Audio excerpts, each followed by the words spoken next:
जसं तुम्हाला आम्ही अष्टांग योगाचे प्रकार सांगितलं, यम नियम आसन प्राणायाम प्रत्याहार ध्यान धारणा ध्यान समाधी, हे जे 8 आहेत अष्टांग योग, हे यम नियम आसन आणि प्राणायाम, यम नियम आसन प्राणायाम हे पहिले जे 4 प्रकार आहेत ते तेच सांगतायत.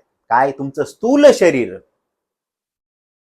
आणि तुमचं सूक्ष्म शरीर त्याच्यावर कंट्रोल आणायला आपल्याला हे पहिले 4 जे अष्टांग योगाचे प्रकार आहेत ते करायचे आहेत. ते जाणून घेणं गरजेचं आहे. आता कारण शरीर की उपेक्षा करके केवल कार्य शरीर स्थूल और सूक्ष्म शरीरों को उन्नत करना चाहते हो तो भी भविष्य अंधकारमय होगा. तरी पण भविष्य अंधकार आहेत, कारण शरीर तुम्ही काय उपेक्षा केली त्याची, फक्त कार्य आणि सूक्ष्म शरीराकडे गेले तुम्ही, फक्त कार्य शरीराकडे, स्थूल आणि सूक्ष्म. क्योंकि इससे नास्तिकता उत्पन्न हो जाती है. नास्तिकता, जैसे चारवाक